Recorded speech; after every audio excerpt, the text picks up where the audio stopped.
Olá, amigos e amigas. Hoje nós vamos falar um pouquinho sobre Clarice Lispector, grande escritora. Mas a gente sabe que para entender bem a obra de alguém, a gente precisa compreender o contexto histórico, não é? O contexto histórico é o que se chama em literatura de geração de 45. Essa geração de 45, ela veio logo após a Segunda Guerra Mundial, né? O impacto ainda de uma bomba atômica, né? As convenções colocadas em xeque, dramas em escala planetário. As pessoas pela primeira vez começam a se dar conta de que o ser humano pode destruir o planeta.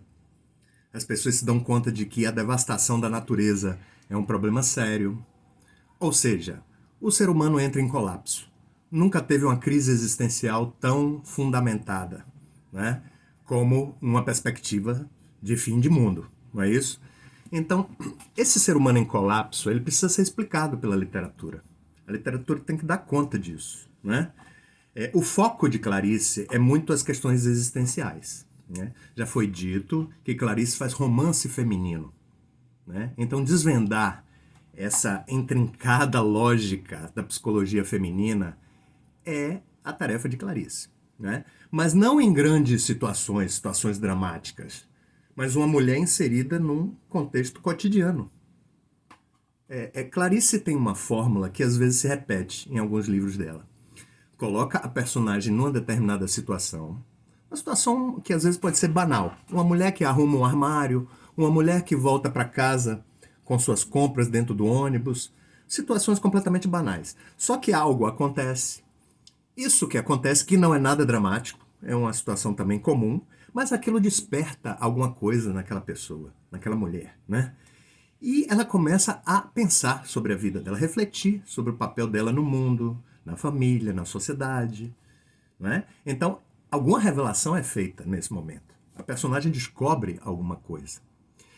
E os críticos não tinham bem na literatura um nome apropriado para esse recurso estilístico, né?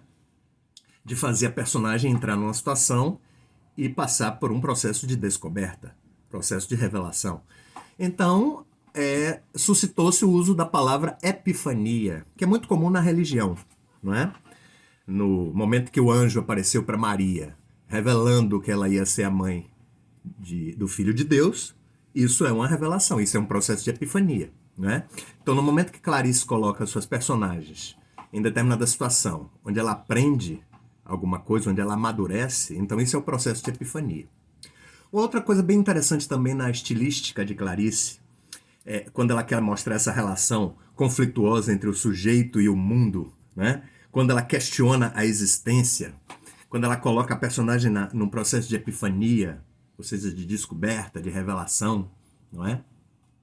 A gente percebe que às vezes a técnica, a forma de escrever, é o que se chama de fluxo de consciência, né? Então aquela personagem, ela vai colocar pra gente tudo que tem na cabeça dela, mesmo que não tenha muita lógica naquele contexto.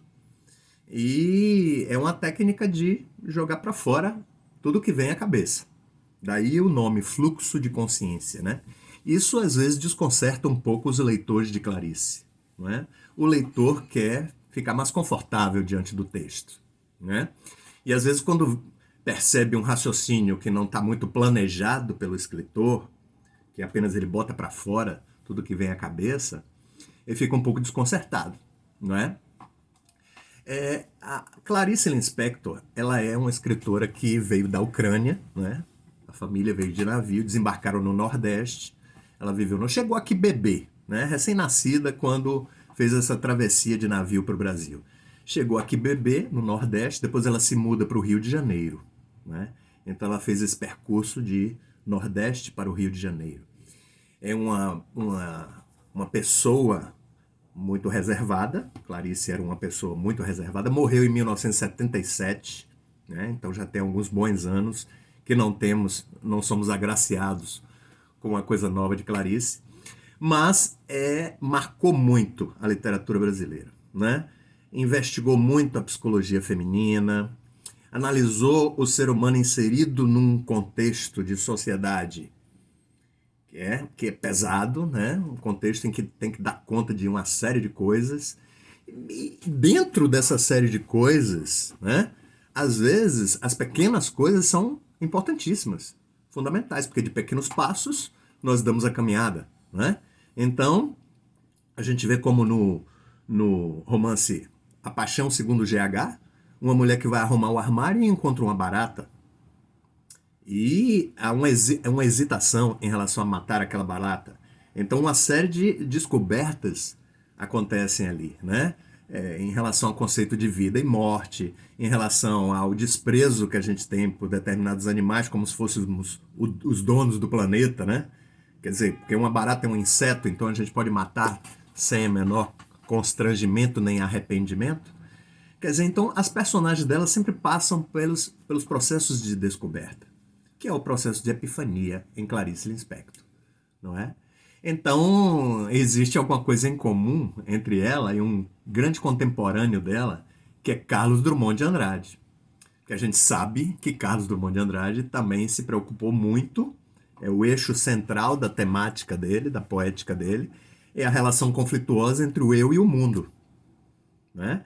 Drummond abordou isso de uma forma mais universal, né? É o eu mesmo, é o sujeito humano e a realidade do outro lado, uma realidade violenta, caótica, de pós-guerra, né? de Guerra Fria. E Clarice pegou esse mesmo contexto histórico e também se preocupou com essa relação conflituosa entre o eu e o mundo.